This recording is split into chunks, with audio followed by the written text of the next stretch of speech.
7 చేపల కథ.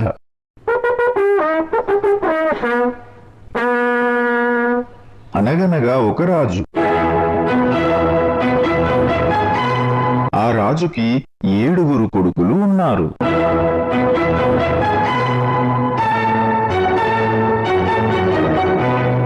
ఈ 7 కొడుకులు ఒకరోజు చేపలు పట్టడానికి వేటకు వెళ్ళారు.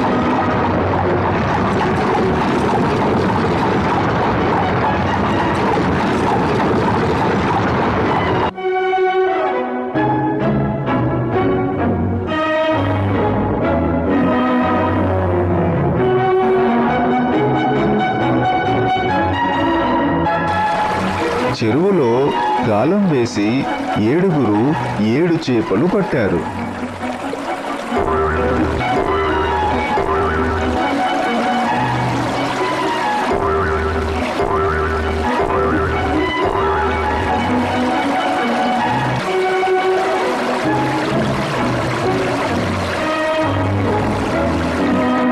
ఈ 7 చేపలని ఇంటికి తీసుకెళ్లారు.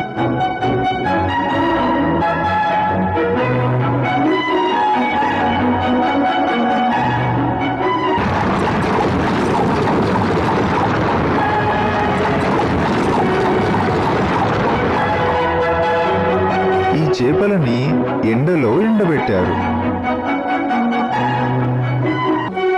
ఈ 7 చేపలలో 6 చేపలు ఎండాయి, కానీ ఒక చేప మాత్రం ఎండలేదు. అప్పుడు రాజకుమారుడు వచ్చి చూశాడు. రాజకుమారుడు ఆ చేపతో ఇలా అన్నాడు, చేపా, అన్ని చేపలు ఎండాయి, కానీ నువ్వు మాత్రం ఎందుకు ఎండలేదు? నాకు గడ్డిమోపు అడ్డం వచ్చింది, అందుకే నేను ఎండలేదు. గడ్డిమోపు చేపకు ఎందుకు అడ్డం వచ్చావు? నన్ను ఆవు మేయలేదు. ఆ రాజకుమారుడు ఆవు దగ్గరికి వెళ్ళాడు. ఆవు, నువ్వు గడ్డి ఎందుకు మేయలేదు? నన్ను జీతగాడు మేపలేదు. ఓ జీతగాడా, నువ్వు ఆవును ఎందుకు మేపలేదు? నాకు అవ్వ బువ్వ పెట్టలేదు. రాజకుమారుడు అవ్వ దగ్గరికి వెళ్ళాడు. అవ్వ, జీతగాడికి నువ్వు ఎందుకు బువ్వ పెట్టలేదు? పిల్లవాడు ఏడుస్తున్నాడు.